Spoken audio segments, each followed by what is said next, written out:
And welcome back to my channel. ఈ వీడియోలో 8th class chapter 6లో 6.3 ఎక్సర్సైజ్లో 7th problem 8th 9th 10th అనేవి కంప్లీట్ చేయడం జరుగుతుంది.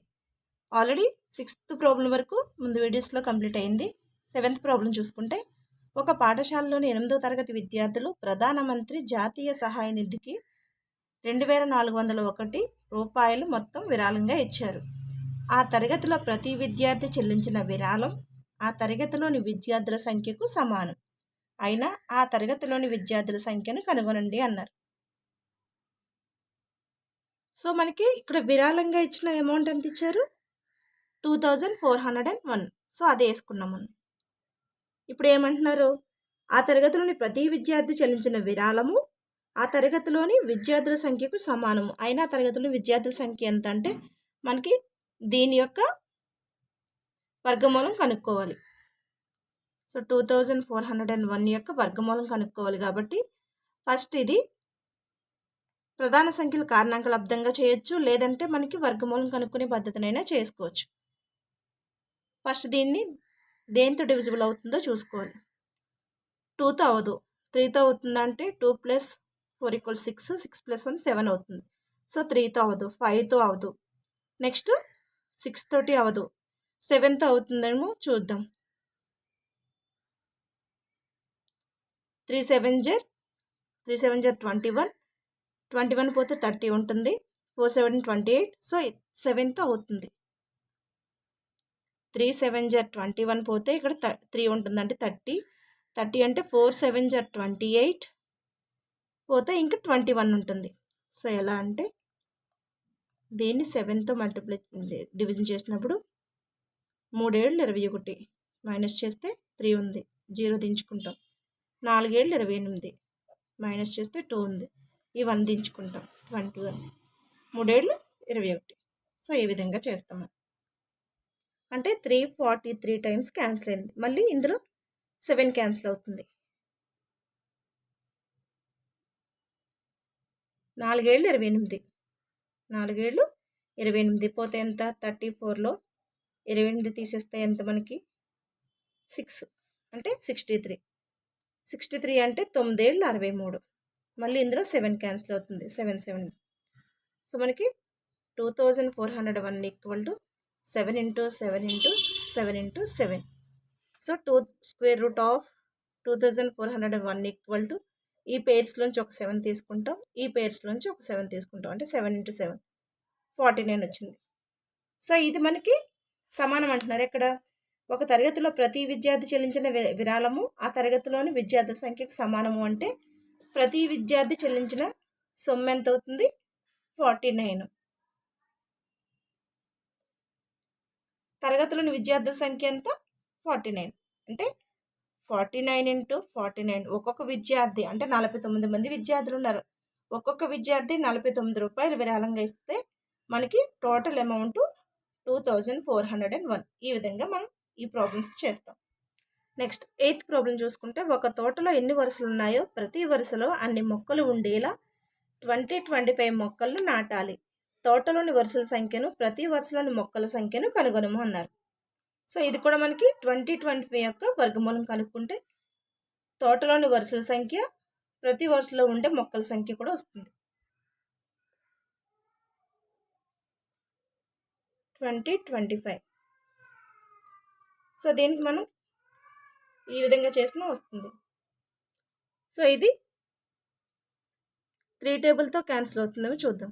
2 + 2 4, 4 + 5 అంటే 9 అవుతుంది.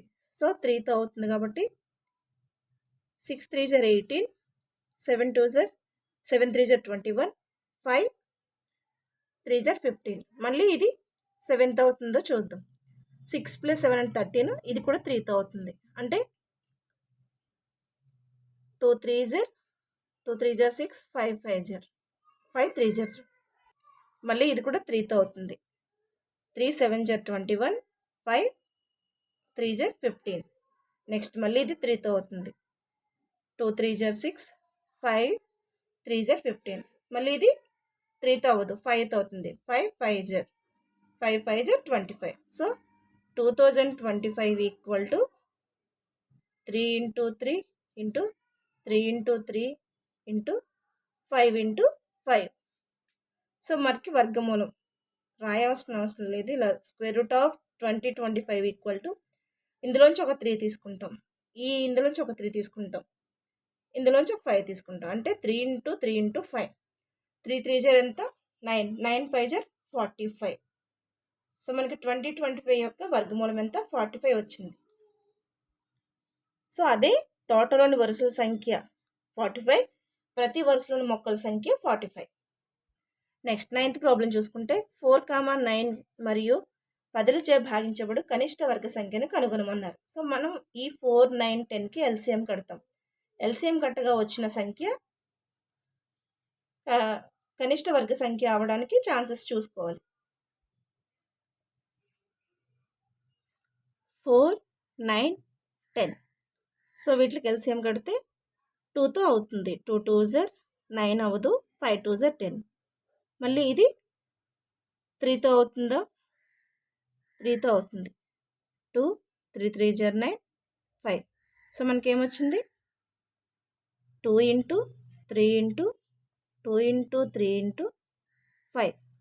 సో దీన్ని మనం ఆర్డర్ ప్రకారం రాసుకుంటే 2 ఇంటూ 2 ఇంటూ 3 ఇంటూ 3 ఇంటూ 5 కనిష్ట వర్గ సంఖ్య అవ్వాలి అన్నారు కాబట్టి, సో ఇది మల్టిప్లై చేస్తే ఎంత వస్తుంది 2 2s are 4, 4 3s are 12, 12 3s are 36, 36 into 5, 36 into 5 equal to 3 5s are 30, 6 5s are 30, 3 ఉంది, 6 3s are 15 ప్లస్ 3 18, 180 వచ్చింది.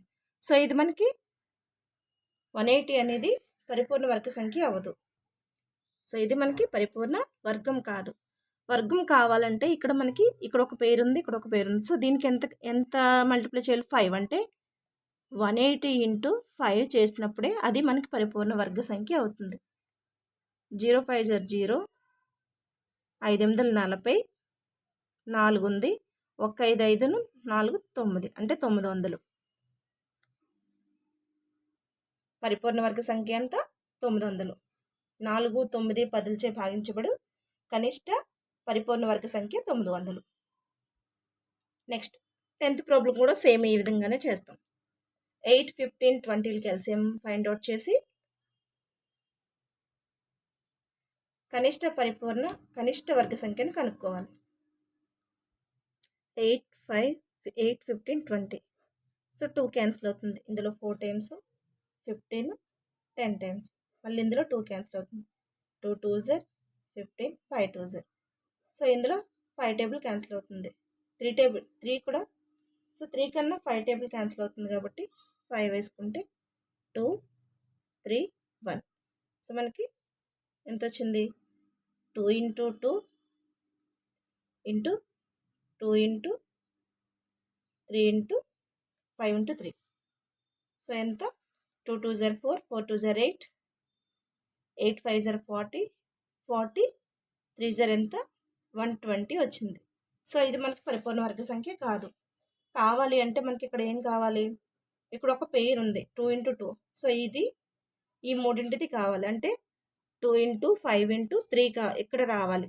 ఈ ప్లేస్లో 2 into 3 into 5, 2 5s are 10, 10 3s are 30. అంటే ఈ 120ని మనం 30తో మల్టిప్లై చేయాలి. చేసినాడు ఎంత వస్తుంది 2 0s are 0s వేసుకుంటాం. ఇక్కడ 2 0s, 12 3 36. సో మనకి 8 15 20లచే భాగించబడే కనిష్ట వర్గ సంఖ్య అంటే 3600. సో ఇక్కడతో 6.3 ఎక్సర్సైజ్ అనేది కంప్లీట్ అయింది. ఈ వీడియో కనుక మీకు నచ్చితే లైక్ చేసి సబ్స్క్రైబ్ చేయండి, వీలైతే షేర్ చేయండి. Thank you.